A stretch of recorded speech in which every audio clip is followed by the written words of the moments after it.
اللہ تبارک و تعالی کا بڑا کرم اور اس کا بے پایاں فضل و احسان ہے کہ ہم اس کی توفیق سے اس کے دین کی تعلیم کی اس مبارک اور مقدس محفل میں حاضری کا شرف حاصل کر رہے ہیں۔ ہمارے دین نے ہم پر اتنی عنایتیں، اتنا کرم اور اتنی نوازشیں کی ہیں کہ جس کا ہم شمار کر سکتے ہیں نہ جس کا ہم کسی بھی سطح پر اندازہ کر سکتے ہیں۔ صرف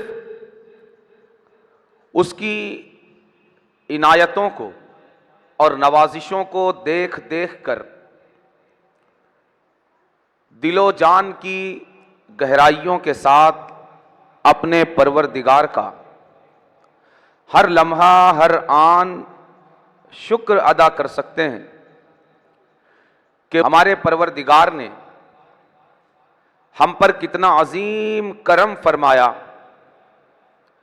کہ ہمیں دین اسلام جیسی عظیم دولت اور انتہائی بیش بہا نعمت سے سرفراز فرمایا، اور ہمیں بے شمار انسانوں کے درمیان سے اپنی توحید کے اقرار اور اپنے آخری پیغمبر حضور احمد مجتبی محمد مصطفیٰ صلی اللہ علیہ وآلہ وسلم کی رسالت کے اقرار کے لیے چن لیا، اور ہمیں اپنے ان بندوں میں شامل فرما لیا جو اسے اپنا رب، اپنا پروردگار، اپنا پالنہار، اپنا خالق، اپنا مالک اور وحدہ لا شریک تسلیم کرتے ہیں، اور اس کے حبیب مکرم صلی اللہ علیہ وآلہ وسلم کو ساری کائنات کی طرف اس کا آخری فرستادہ، آخری پیغمبر، آخری نبی اور آخری رسول مانتے ہیں، اور ہمیں اسلام کی شکل میں، ایمان کی شکل میں وہ عظیم نعمت عطا کی کہ جس نعمت کے صدقے ہر نعمت نعمت ہے، کہ اگر ایمان کی دولت نہ ہو، اگر اسلام کی نعمت نہ ہو، تو پھر دنیا کی کوئی نعمت حقیقت میں نعمت انسان کے حق میں نہیں بن سکتی، کہ اگر انسان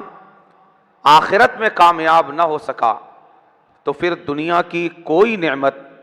اسے کما حقہ نفع نہیں پہنچا سکتی۔ تو اللہ تبارک و تعالی کا شکر ہے کہ اس نے جہاں بہت ساری نعمتیں عطا فرمائیں، وہیں اسلام اور ایمان کی بیش بہا دولت سے بھی ہمیں سرفراز فرمایا، اور پھر رب کے کرم سے ایمان کیا ملا کہ زندگی کا سلیقہ عطا فرما دیا گیا، بندگی کا طریقہ عطا فرما دیا گیا، اور دین کی شکل میں ایک ایسا دستگیری کرنے والا، ایک ایسا ہم گرتوں کو گرتے گرتے سنبھالنے والا، ایک ایسا رہنمائی کرنے والا، ایک ایسا ہمارا ہاتھ پکڑ کر چلانے والا دین کی شکل میں ہمیں میسر آیا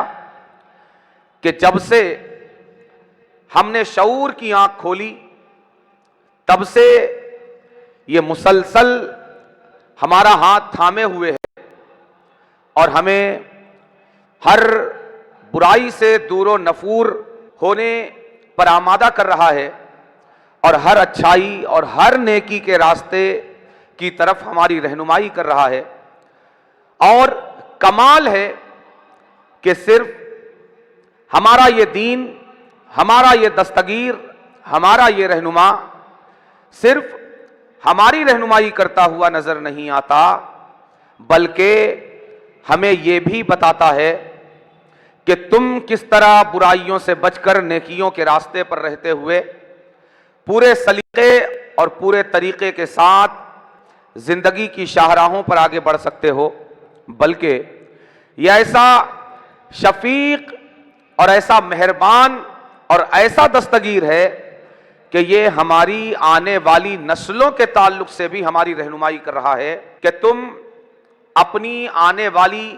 نسلوں کو کس طرح برائیوں سے بچا کر نیکیوں کے راستے پر ڈال سکتے ہو۔ خدا کی قسم، دین اسلام کی عطا پر ہم اپنے پروردگار،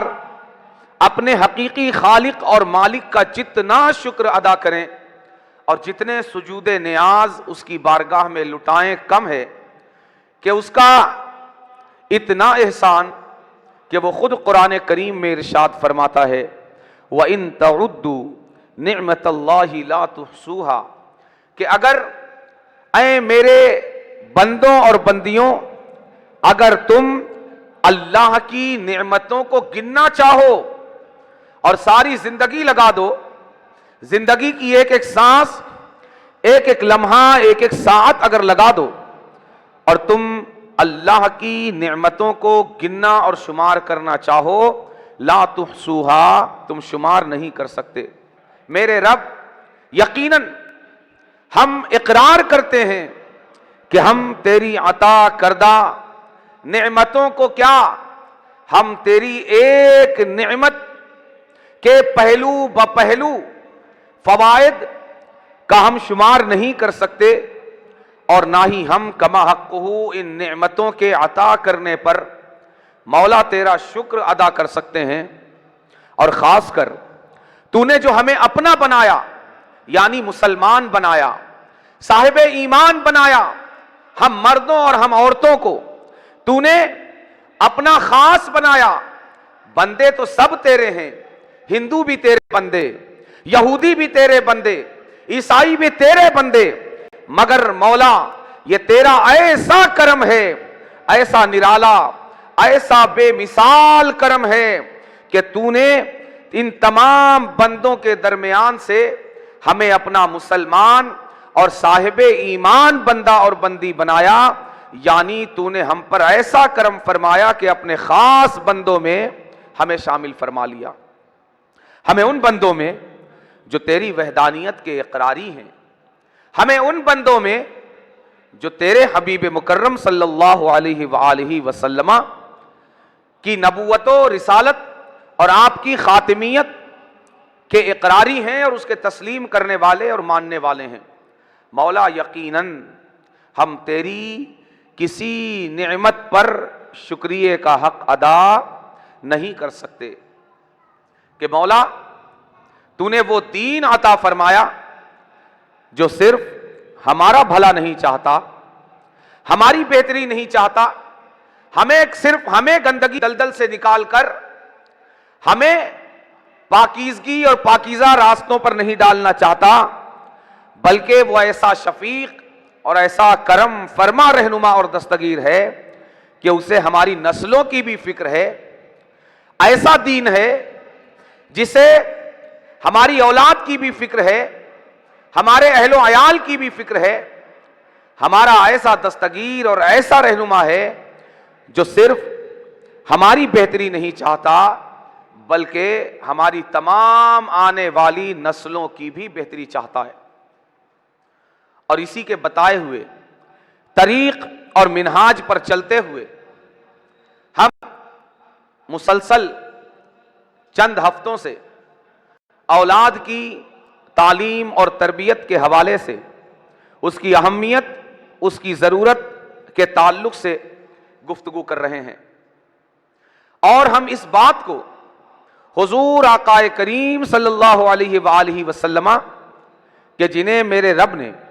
ساری کائنات اور تمام عالموں کے لیے رحمت بنا کر بھیجا، اس ذات کریم کی تعلیمات کی روشنی لے کر ہم اولاد کی تربیت کی اہمیت، ضرورت اور اس کے مقام اور مرتبے کو سمجھنے کی کوشش کر رہے ہیں۔ حضور آقا کریم صلی اللہ علیہ وآلہ وسلم کا آج جو فرمان ہمارے پیش نظر ہے، حضور آقا کریم صلی اللہ علیہ وآلہ وسلم ارشاد فرماتے ہیں، الرجل راع فی اہلہ ومسئول عن رعیتہ والمرأة راعیۃ فی بیت زوجہا ومسئولۃ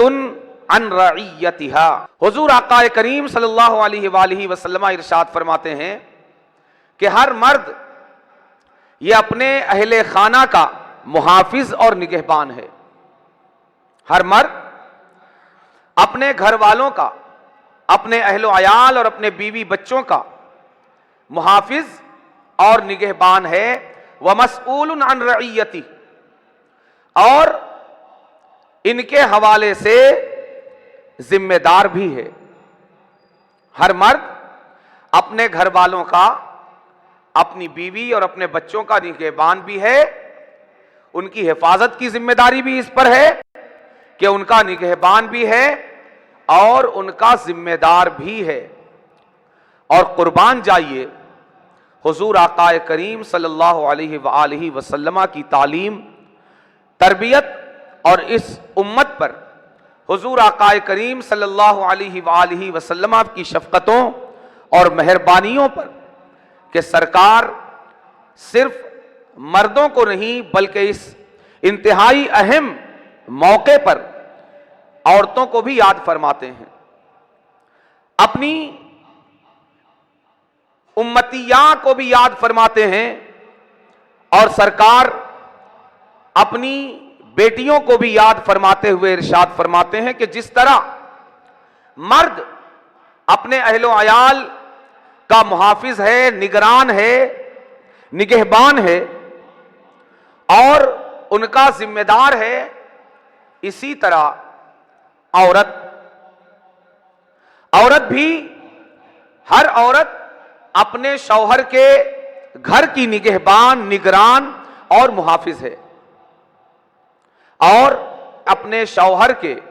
گھر کی ذمہ داری اس کے کاندھوں پر ہے۔ یعنی حضور آقا کریم صلی اللہ علیہ وآلہ وسلم اس ذمہ داری کو دو حصوں میں تقسیم فرماتے ہیں۔ گویا کہ حضور آقا کریم صلی اللہ علیہ وآلہ وسلم تعلیم اور تربیت اور گھر کو جنت بنانے کے لیے، ہر مرد کے گھر کو، ہر عورت کے گھر کو جنت بنانے کے لیے، ہر انسان کے گھر کو جنت بنانے کے لیے، ہر انسان کے گھر کو باغ و بہار بنانے کے لیے، ہر انسان کے گھر سے غم و آلام کو دور کرنے کے لیے، ہر انسان کے گھر کو جنت نشان بنانے کے لیے، ہر گھر کو شادابی کی آماجگاہ بنانے کے لیے، ہر گھر کو گل و گلزار بنانے کے لیے حضور آقا کریم صلی اللہ علیہ وآلہ وسلم اس ذمہ داری کو دو حصوں میں تقسیم فرما رہے ہیں۔ گویا کہ حضور آقا کریم ہماری زندگیوں کو دو پہیے عطا فرما رہے ہیں کہ زندگی کی یہ گاڑی دو پہیوں سے چلے گی۔ ایک پہیے کا نام مرد ہے اور ایک پہیے کا نام عورت ہے۔ ایک پہیے کا نام شوہر ہے، ایک پہیے کا نام بیوی ہے، ایک پہیے کا نام زوج ہے، ایک پہیے کا نام زوجہ ہے، اور ان دو پہیوں کے سہارے پورے گھر کی تربیت کی گاڑی چلے گی، پورے گھر کی تعلیم کی گاڑی چلے گی، اور ان دونوں پہیوں کو گھر کی تعلیم و تربیت کی ذمہ داری کی گاڑی کو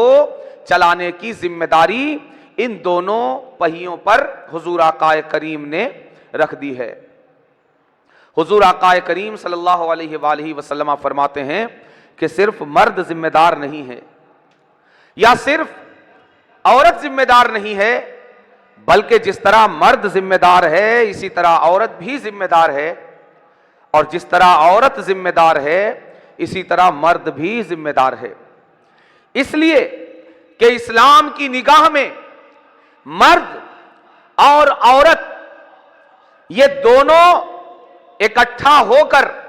یہ دونوں مل کر انسانیت کی ایک مکمل تصویر ہمارے سامنے آتی ہے۔ مرد کے بغیر عورت ادھوری ہے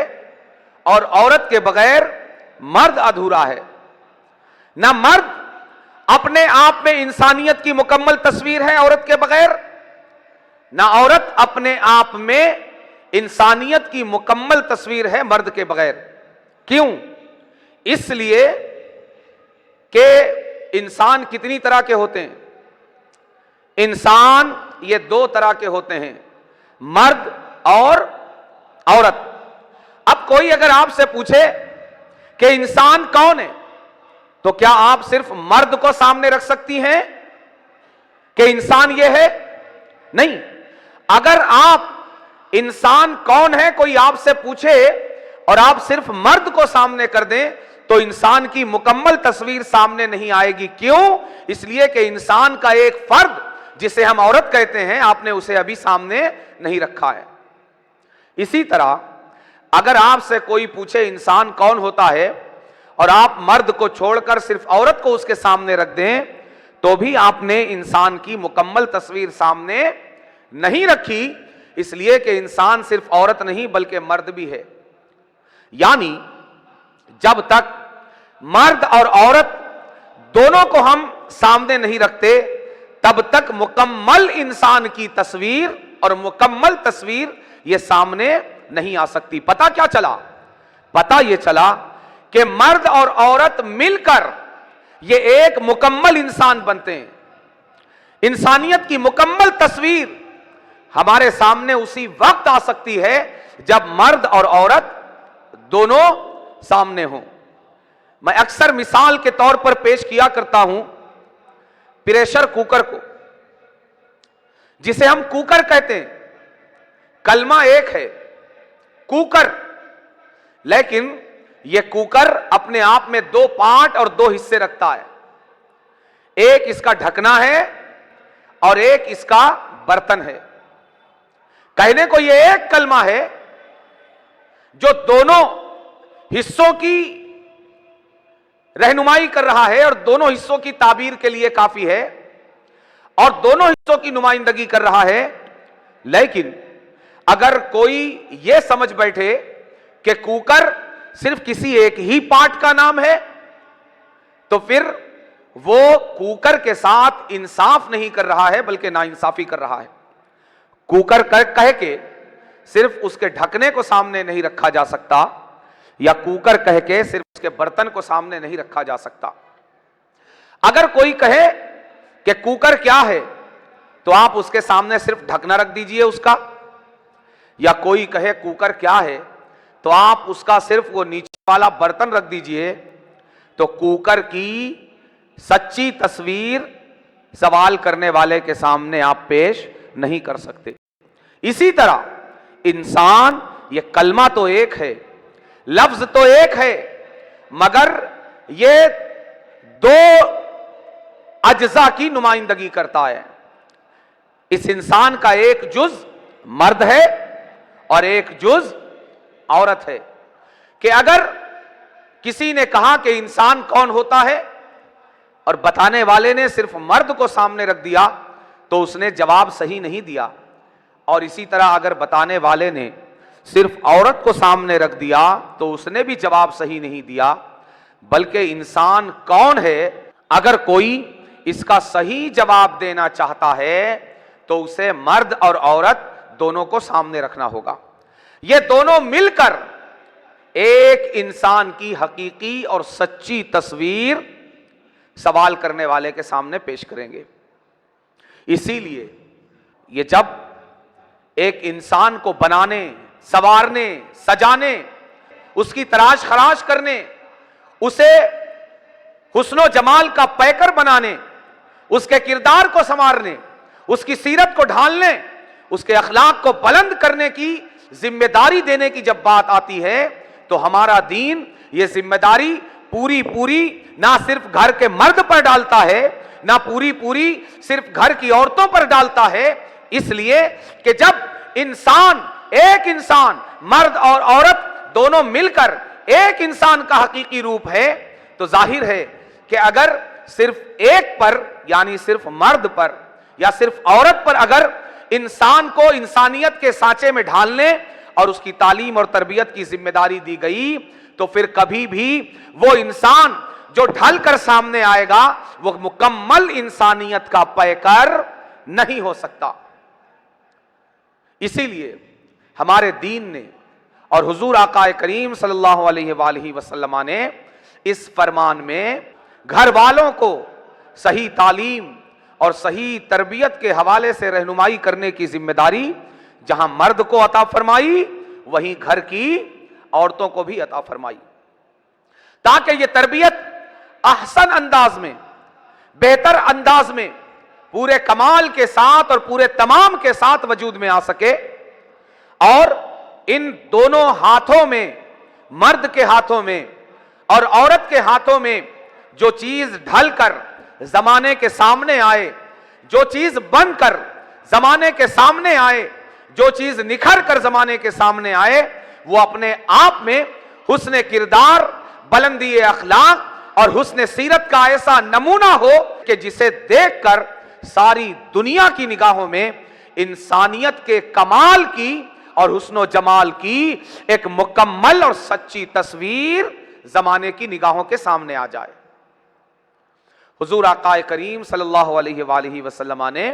اسی لیے ارشاد فرمایا کہ اس تربیت، اس تعلیم کی ذمہ دار جس طرح عورت ہے اسی طرح مرد بھی ہے، اور جس طرح مرد ہے اسی طرح عورت بھی ہے۔ ارشاد فرماتے ہیں الرجل راع فی اہلہ ومسئول عن رعیتہ، کہ ہر مرد اپنے گھر والوں کا ذمہ دار ہے، اپنے گھر والوں کا نگہبان ہے، اپنے گھر والوں کا نگران ہے۔ میری ماں اور بہنوں، نگران کیا کرتا ہے؟ نگہبان کیا کرتا ہے؟ محافظ کیا کرتا ہے؟ اگر آپ کسی کو کسی کی حفاظت کی ذمہ داری دیتی ہیں، کسی کی نگرانی کی ذمہ داری دیتی ہیں، کسی کی نگہبانی اور نگہداشت کی ذمہ داری دیتی ہیں، تو اس کی یہ ذمہ داری اس کے کندھوں پر کس طرح کا بار رکھتی ہے؟ نگہداری، اگر آپ نگہداری، نگہبانی، نگرانی اور نگہداشت، اگر آپ ان کلمات کے معانی ہی میں اگر آپ غور کر لیں تو آپ کو اچھی طرح اور بہت واضح طور پر مرد کی اپنے اہل و عیال اور اپنے گھر والوں کے تعلق سے ذمہ داری کا علم ہو جائے گا۔ نگہداری یعنی اسی طرح نگہداشت اور نگرانی، یہ سب نگہبانی، ان سب کا معنی ہے نگاہ رکھنا۔ اس میں اس کلمے کا ایک حصہ نگاہ ہے، یہ تو آپ کو سمجھ میں آ رہا ہوگا۔ نگاہ، نگاہ مانے نظر اور آنکھ، نگہداری کرنا، نگہبانی کرنا، نگرانی کرنا، نگہداشت کرنا، مطلب نگاہ رکھنا، نگاہ رکھنا، نظر رکھنا۔ جب آپ اپنی عام بول چال میں بھی استعمال کرتی ہیں نا، نگاہ میں رکھنا، وہ ہمیشہ ہمیں اپنی نگاہ میں رکھتا ہے۔ نگاہ میں رکھنا یعنی اتنی توجہ کرنا اور اس قدر ان کا خیال رکھنا کہ نگاہ کو کبھی بھی دل کا غافل ہونا تو دور، نگاہ کو بھی